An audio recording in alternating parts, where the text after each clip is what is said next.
Neil Whitfield, you are a letting agent growth specialist. You were a letting agent for 10 years, your own agency with one of the biggest franchises, and now you help letting agents grow their businesses. I want to ask you why you believe the tenant fee ban is probably one of the best things that'll ever happen to the letting agency industry. Talk to me.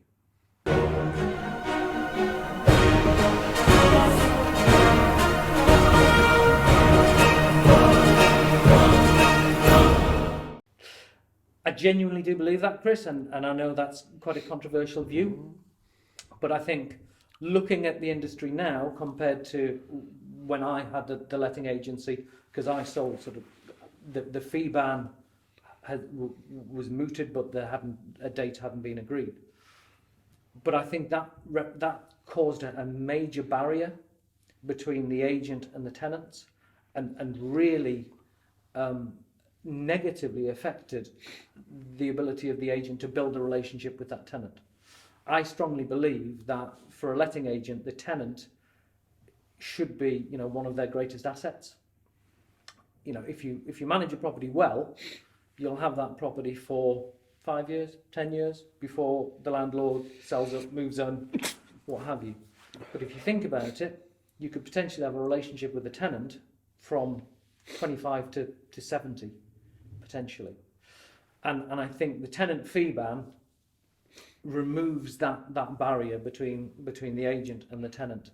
There was always the perception that you were the rip-off agent. Now that's gone. It means you can really develop relationships with the tenants, which actually can result in money in the till. You use that as the bait to catch your landlords. So you look at who you would like to attract as your ideal tenant, be that a young couple with a couple of kids, and you go, okay, what sort of property would they look for? That might be a 3-bedroom semi or something like that, and then you go out and you look for the landlords who can provide those properties. But how can you go looking for these landlords and no tenant's going to wait 5 years to find a property for them? No, they're not going to, but there are various ways that you can subtly shift your agency offering. So I'm not saying it's not an overnight change, but there are certain areas or certain estates that you can more actively target.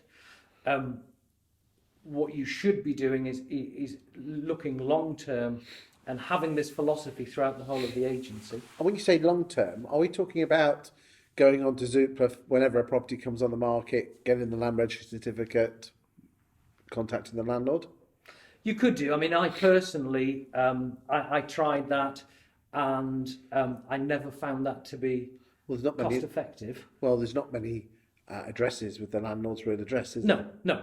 So what we used to do would be just to put a well-written letter through the actual property address, and that worked. And what I but what high-road letting agent come and use is the tenant's going to put that in the bin, aren't they?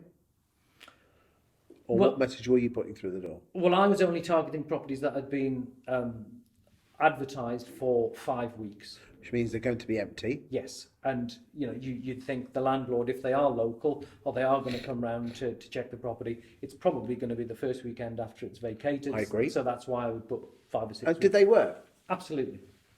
See, it's clever because most letting agents tend to put messages through the door when the property comes on the market, and only the person that's getting it is the tenant. Yeah, well, there's no point in doing that. But if you do it 5 or 6 weeks after it's first been advertised, then you assume that's the tenant giving the 1 month notice, and that's how that works. And what we found, and I used to probably get at least an instruction every month out of that. Which is nothing to sniff at. Absolutely. And what you would usually find is it gives you an opportunity to score some quick wins with the landlord. Because if it hadn't been let, then there might be some things that you could point out, and it's amazing when you say, oh, well, I'm surprised that your previous agent hasn't pointed this out, Mr. Landlord. You can very subtly position yourself above them in that way. Interesting.